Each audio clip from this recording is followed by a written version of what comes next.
My family, we live 10 blocks from what used to be the World Trade Center.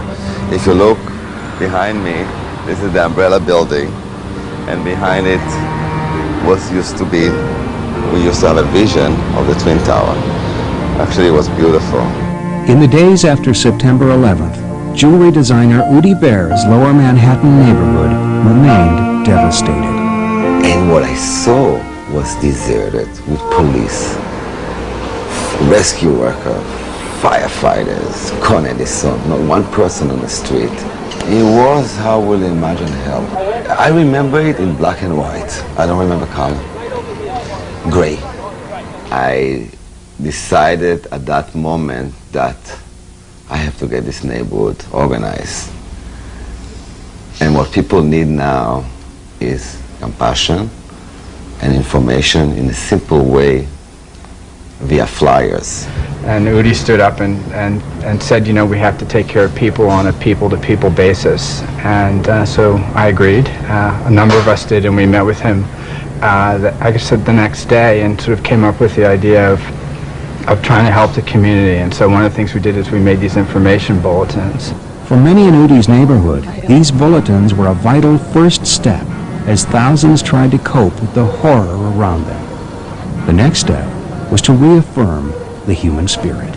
And I told them, guys, I think we should do a party. And they looked at me and said, okay, when? I said, in 4 days.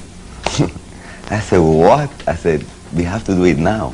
We really have to get people out of the houses. We have to get the kids moving.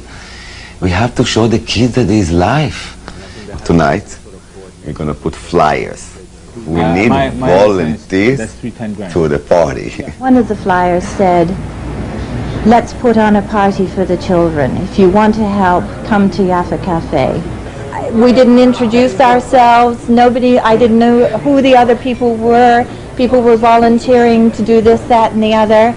And he said, okay, we need food. And I said, well, I'm not quite sure where we're going to get it, but I do know a lot of restaurants in the neighborhood. That's about all I know. And he said, fine, you're in charge of the food. So as everybody was doing flyers, I was searching for a place. I'm in Tribeca, downtown. All the places are closed. People are like, restaurants are out of food. And I'm looking for a space to throw a party. Searching block by block, door to door, Udi finally found the space he needed. An old historic firehouse owned by photojournalist John Alpert. Udi showed up at the firehouse here and he says, I got an idea. Why don't we try to have an event that we can bring all the people together? We don't have a place to meet. Let's meet here at the firehouse. And then a community of former strangers came together to make the unlikely party a heartfelt reality. We opened the door at 11 o'clock. And people are starting to come in. And more people are coming in. And more people are coming in. And before we know it, it's 2,000 people. That's actually when I started to cry, when I saw the firemen from our local firehouse who had lost so many people, and they were playing with the kids, and it was the things that kid and firemen do, but it had the whole overlay of the sadness and the loss of the people that had died at the Trade Center. It was 11 days after this disaster, and the thing that absolutely stopped me in my tracks is to hear the laughter of children. I hadn't heard one laugh, hadn't seen one smile in 11 days. This is the last image of the skies of New York I would like kids to remember. This is great.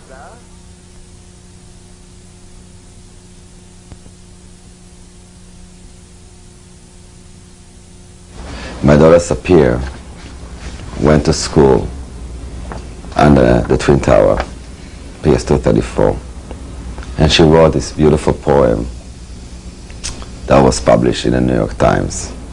After I read the poem, I knew she's going to be okay.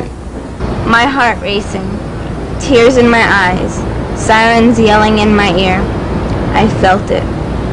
Fear in me, friends in my arms, more tears from each of us coming. I knew it. I'm shaking. I hear nothing. my world got shut down. I saw it.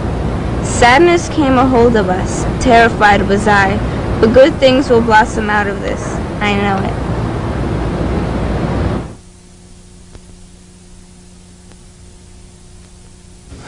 My wife, my daughter, my son are heroes.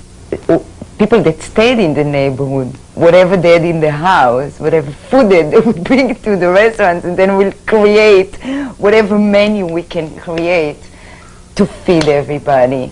There's a lot of things to do, and I need my kids to do things. You have to understand that you have power in a moment that you feel more powerless than ever. And the moment you understand that there are things you can do, you're on a road to recovery. You're doing okay. So the Africa Fair Street is about 4 blocks from the World Trade Center. All the benches that you see behind me, firefighters were sleeping on all the benches at night because they came here voluntarily from other states and they had nowhere to stay. Once you do something good, it makes you feel so much better.